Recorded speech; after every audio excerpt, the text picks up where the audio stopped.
महला पहला।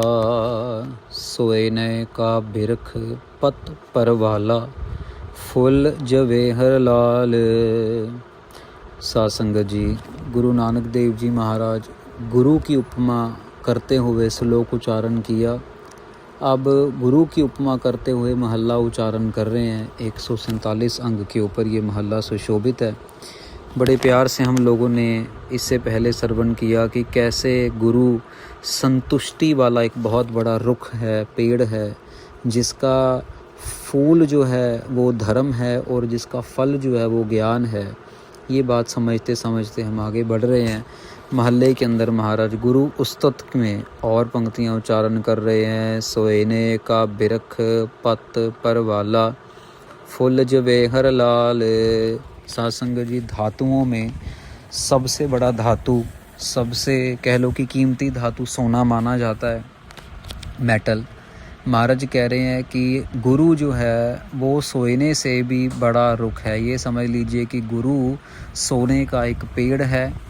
पत परवाला, सासंग जी परवाला कहते हैं सिप्पी को, बहुत कीमती होती है क्योंकि उसमें से मोती निकलते हैं, समुद्र में से निकालनी पड़ती है। महाराज कहते हैं जो उसके पत्ते हैं ना, पत मतलब पत्ते, पत्ते जो हैं उसके वो सिपियों के बराबर हैं। फुल जवेहर लाल, और जो उसके फूल हैं वो बड़े बड़े हीरे मोती लाल जवेहर हैं। साथ संगत जी, अब यहाँ पे अंतरीव भाव क्या बनता है, जो गुरु है वो सोने का रुख मतलब कि बहुत उत्तम है, बहुत अमोल है, अमोलक है, इसका कोई मोल नहीं है। सोने का तो फिर मोल बन जाता है ना, 10 साल पहले कुछ था, आज कुछ है, फिर कुछ होगा, लेकिन गुरु का कोई मोल नहीं। गुरु अमोल है सासंग जी, अनमोल है गुरु महाराज। महाराज कह रहे हैं पत्ते जो हैं इनके, ये ऐसे पत्ते हैं सासंग जी जो कि बंधनों से हमें दूर कर देते हैं। पत परवाला, ऐसे परवाले पत्ते हैं हमें बंधनों से, क्योंकि सिप्पी के अंदर से मोती बाहर निकल आता है सासंग जी, ये बंधनों से दूर कर देते हैं गुरु महाराज। और उन जो महाराज कह रहे हैं कि फल, अब यहाँ पे देखो फल जो आया, फूल महाराज कह रहे हैं कि लाल जवेहर, यहाँ पे लाल जो आ रहा है वो प्रेम के लिए, क्योंकि प्रेम जो है वो प्रेम का रंग लाल होता है। तो देखो महाराज कैसे कैसे वचन कर रहे हैं, कितने कितने अर्थ इकट्ठे कर देते हैं। और जवेहर साध संगत जी की साक्षात्कार होना मतलब महाराज जो हैं प्रेम के साथ साथ अकाल पुरख वाहिगुरु जी को गुरु महाराज जो हैं वो साक्षात्कार कर सकते हैं, अपने शिष्य के लिए प्रकट कर सकते हैं। तो सोएने का बिरख पत परवाला, फुल जवेहर लाल, तित फल रतन लगह मुख पाखित, हृदय निहाल। महाराज कहते हैं तित फल रतन लगह मुख पाखित। जब हम अपने मुख से उच्चारते हैं गुरु शब्द को, तो उन मुखों के साथ उन लोगों के अंदर जो है फल लगता है रतन। कौन सा रतन? वैराग का फल आता है उनके अंदर। उनको ऊपर फूल की बात हुई ना सासंग जी, अभी फूल तो लाल और जवेहर आ गए जिसमें प्रेम था और परमेश्वर का साक्षात्कार होना। अब महाराज कह रहे हैं फल कैसा आता है, इसके अंदर फल आता है वैराग का फल मिलता है। किनको मिलता है? जो मुख से पाखित करना, बोलना, उच्चारण करना। हृदय निहाल, उनके हृदय के अंदर वो निहाल होके देखते हैं, दर्शन करते हैं, अकाल पुरख वाहिगुरु जी को देख के निहाल होते हैं। जो अपने मुख से सतनाम वाहिगुरु का जाप कर रहे हैं, गुरमुखों की बात कर रहे हैं। नानक करम होवे मुख मस्तक, लिखिया होवे लेख। देखो यहाँ पे महाराज ना, वैसे आप तौर पे आपने देखा होगा कि नानक जो वर्ड है वो लगभग आखिरी पंक्ति में आता है या सेकंड लास्ट में आ जाएगा। यहाँ पे महाराज ने 4 पंक्तियाँ अभी रहती हैं, उसमें महाराज ने नानक अक्षर वरता है। और आगे दोबारा जब समाप्त करेंगे महल्ले को, फिर महाराज नानक अक्षर वरत रहे हैं। नानक करम होवे मुख मस्तक, लिखिया होवै लेख। महाराज कहते हैं, गुरु महाराज कह रहे हैं, जिस पुरुष के पास निष्काम कर्मों का साथ संगत जी, मुख जो श्रेष्ठ हैं साथ संगत जी, जिनके उनके मुख उनके मस्तिष्क पे लिखे हैं निष्काम कर्म जो कर रहे हैं, जिन्होंने पूर्वले जन्मों में निष्काम कर्म किए, उनको फिर लिखिया होवै, श्रेष्ठ उनका लेख लिखिया जाता है। उनका फिर मस्तिष्क जो है वह चमकता है, जिसमें अच्छे कर्म करेंगे, अच्छा फल मिलेगा। नाम जपेंगे महाराज और नाम जपाएंगे, सेवा करेंगे महाराज और सेवा कराएंगे, झूठ बोलेंगे उसकी वजह से और झूठ बोलना पड़ेगा। ये तो साइकिल है साथ संगत जी। गुरु महाराज इस साइकिल को काट सकते हैं। जैसे इंसान जब मैला हो जाए तो उसको एक बारी नहाना पड़ता है, अपने आप की मैल उतारनी पड़ती है, वैसे ही साथ संगत जी आत्मा की बात है। कर्म करते करते आत्मा मैली होती चली जाती है और उसके बाद फिर अच्छे कर्म करते करते साफ सफाई करनी पड़ती है। एक बारी वो जो टर्निंग है ना, यू टर्न जो लेना पड़ता है बुरे कर्मों से अच्छे कर्मों की तरफ, वो थोड़ा मुश्किल ज़रूर लगता है। पर अगर कोई साधु संत महात्मा सिर पे हाथ रखे तो फिर वो आसान भी करवा देते हैं। फिर वो दुनिया की लोक लज्जा से बचा के, मुझे दुनिया क्या कहेगी, मुझे ये क्या कहेगा मुझे, फिर वो महाराज मौका दे देते होते हैं अपने प्यारों को। 68 तीर्थ गुर की चरणी, पूजा सदा विसेख।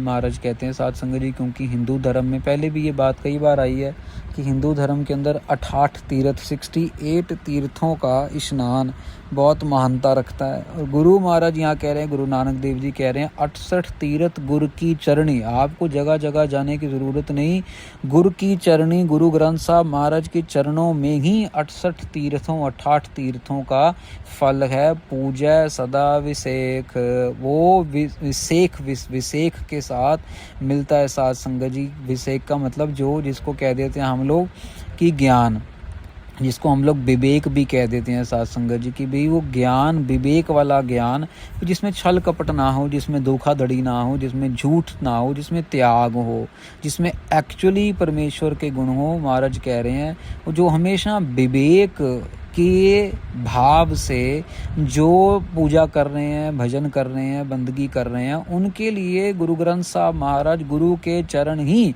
68 तीर्थ का फल है। अब साथ संगत जी आगे 2 पंक्तियां महाराज उच्चारण करेंगे कि भाई जो बिना ज्ञान के, जो बिना विवेक के जो कर रहे हैं उनका क्या हाल होता है। मतलब जो पाठ पूजा कर रहे हैं लेकिन उनके अंदर विवेक बुद्धि नहीं है, उनके अंदर वो त्याग वाली भाव नहीं है, तो उनका क्या हाल है। महाराज कह रहे हैं, हंस हेत लोभ कोप चारे नदिया अग। यहाँ पे महाराज ने 4 नाम लिए हैं साथ संगत। महाराज इनको नदी कह रहे हैं। नदी क्या होती है? जो बहती रहती है, बहती रहती है, बहती रहती है। महाराज कह रहे हैं ये 4 चीज़ें ना, ये आग की नदी हैं। कौन सी 4? हंस हेत लोभ कोप। हंस आया साथ संगत जी हिंसा के लिए, बस वैसी मारपीट करते रहना, लोगों का नुकसान करते रहना, किसी की गाड़ी फोड़ दी, किसी का कुछ, कईयों के दिमाग में सनक चढ़ी होती है।